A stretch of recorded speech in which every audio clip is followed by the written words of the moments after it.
Fisherman's Knot by Scribefindegil.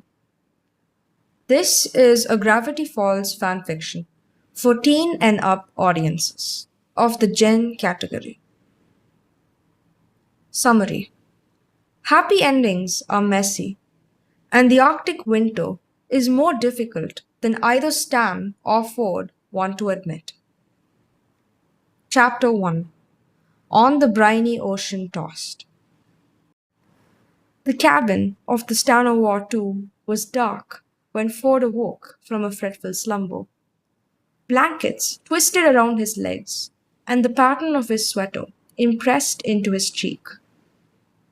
He lay silently for a moment, clenching and unclenching his fists, and letting the calm rocking of the ship lull away the wisps of nightmares that hung about his mind. Quietly, he repeated the mantra that had seen him through his time in the portal. You're here. You're real. You can make it through this. This time, he couldn't actually remember what he dreamed about, and in a way that was worse than the alternative.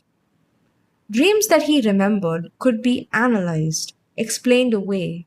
He could assure himself that they weren't real, or, more usually, that they had been real, but they were over now. When the only thing in his head was a lingering sense of terror with no rationale behind it, there was nothing he could do but wait. And his thoughts, treacherously, always wondered if losing the memories of his dreams was this disconcerting. Memories of things that hadn't actually happened? How much worse it must have been, no. He couldn't think about it. Stanley was fine. He had his moments, had things that were still hazy, and sometimes Ford would find him sitting at the table, clutching the scrapbook that Mabel had left with them. But as miraculously as it seemed, he was fine. Even Phil Ford was doing well for himself these days. There was no use dwelling on it. When his breathing was steady again, he groped for his glasses, squinting through them at the glow of his watch. 4:28 a.m. Well, that could be worse. In fact, one of the nice things about being on a boat in the middle of nowhere is that it didn't really matter what happened to his sleep schedule. Stan would grumble sometimes, but it wasn't like he was much of one to talk. Pathetic, sleepy old men, the both of them. Anyway, time seemed more or less optional now that they were this far north.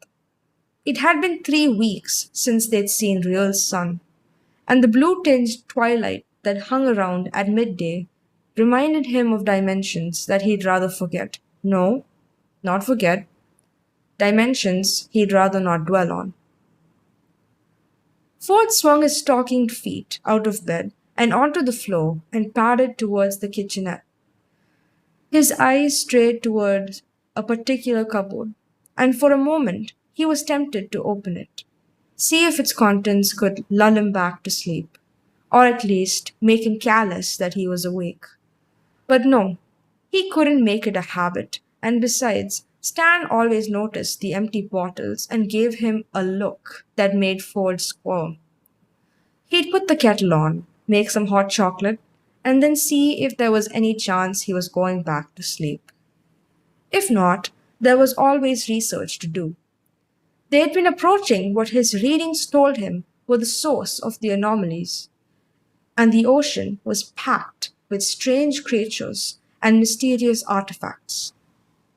He hummed idly as he flicked on the light, pulling his research notes from their shelf and placing them on the table along with the amulet they'd recovered from the latest ghost ship.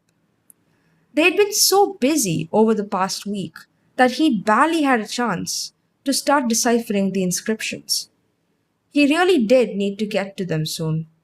After the incident with the chalice of Euroxus, they'd learned that it wasn't a good idea to keep the magical artifacts on board until they had some idea of what they did. They were still finding bits of undead fish people lodged in the woodwork, and it had been months. He poured himself a cup of water while the kettle heated up, adding some chips from the iceberg block they kept in the freezer. This time the iceberg definitely wasn't sentient, they checked, but he waited a few moments before he took a sip anyway, just in case. The frigid water drove the last vestiges of weariness from him, and by the time the kettle began to sing, he was already engrossed in the amulet, its Latin inscription neatly transcribed into his journal. The volume was filling up quickly. Next time they were on shore, he'd have to pick up some new bookbinding supplies and see if there were any earth knives that could sharpen a cockatrice quill. He'd managed to distort the tip of his, fending off a giant, man eating lobster. Stanley had bought, Stanley had obtained a perfectly nice fountain pen for him, but it wasn't the same. He was puzzling out a particularly badly worn verb form, some type of participle, but he wasn't sure of the root, when he heard a loud splash from outside and the gulls that roosted on the wheelhouse started screaming. Ford jumped up from the table, dropping his pen and splattering ink across the floor. Instinctively, his hand flew to his side, where he usually kept the blaster from Dimension D47, but there was nothing there. Of course not, he chided himself, forcing down the wave of panic in his chest at being caught unarmed. You don't sleep with it anymore, remember? Not after the first time Stan tried to wake you up. He shuddered at the memory. Good thing he kept the weapon set to stun, although that had been bad enough. He'd awoken to a blue energy beam and seeing his brother fall, and it was only when he noticed that Stan was wearing his own clothes and it was the wrong gun in his hand that he'd realized it wasn't just another part of the nightmare. The birds were still shrieking. Ford drew in a deep breath, held it for a count of 12, and breathed it out slowly through his nose. There was no reason for him to be this jumpy. There were plenty of things in the ocean that startled gulls. Most of them weren't of much interest to him, and others were only of interest because of how much Mabel squealed when they sent her pictures of marine mammals, and if, by some chance, the thing was actually threatening, well, they could be threatening right back. He looked at the harpoon gun on the wall and the wards he'd carved into the hatch and smiled grimly.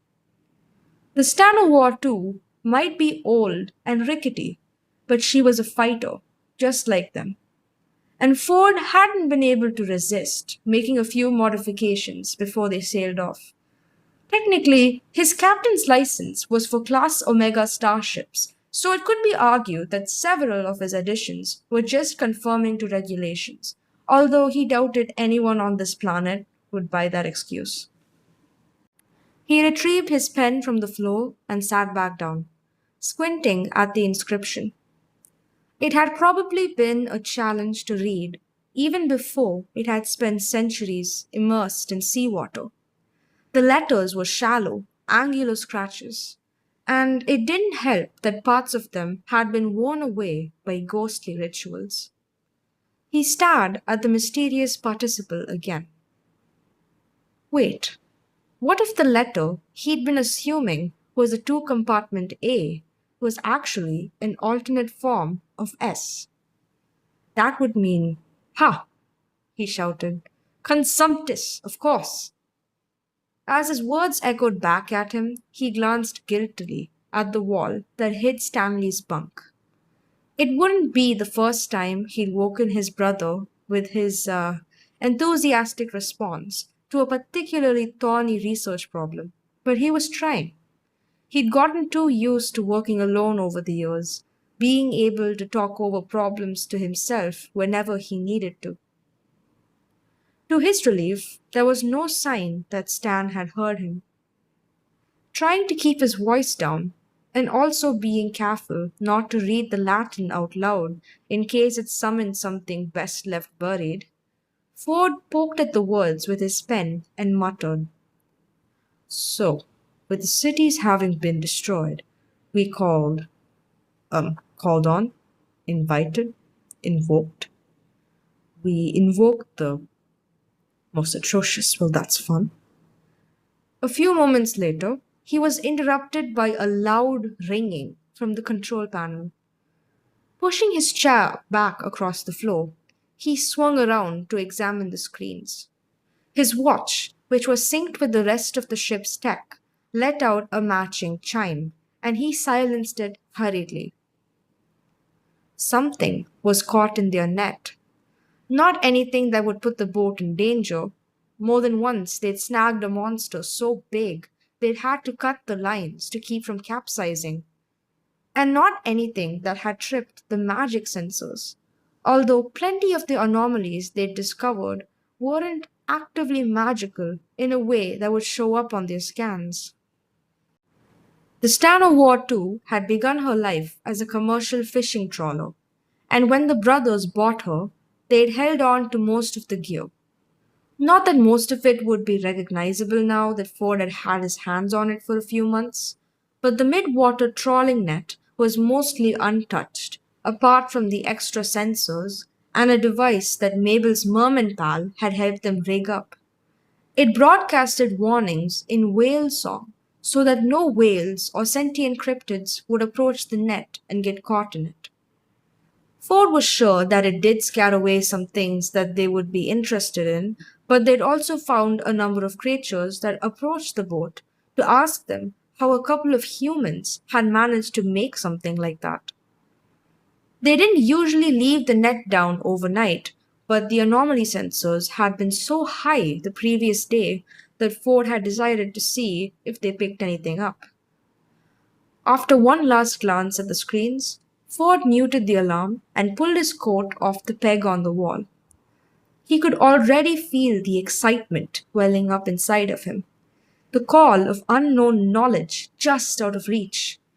He slid into his boots and pulled a headlamp over his forehead.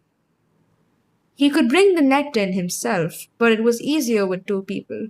And although Stan might grumble about being woken up in the middle of the night, he would certainly grumble more if Ford found something interesting or dangerous without him. He was surprised that the alarms hadn't roused his brother already, but while Ford was always a hair trigger away from awakeness, Stan slept like a log. Sorry to wake you, he began, rounding to corner to Stanley's bunk.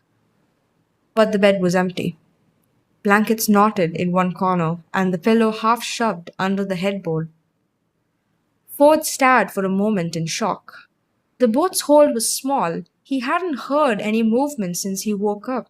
It wasn't like there was anywhere else Stan could be except shit, he muttered, turning around and running for the deck. Shit, shit, shit. How long had it been since he'd heard the splash that set the gulls off? 5 minutes? 10? Too long, you're too slow, you should have looked. He skidded through the cabin, throwing open the hatch. As soon as he did, so he was hit with a blast of cold that left him gasping. Breathing stung his throat, and he could feel the hairs inside his nostrils freeze. He should have dressed more warmly, put something over his head, but there wasn't time. Stanley! He stared around the deck, a part of him hoping desperately that he'd see his brother standing there, watching the sea, that he'd laugh and say, Whoa, Sixer, calm down!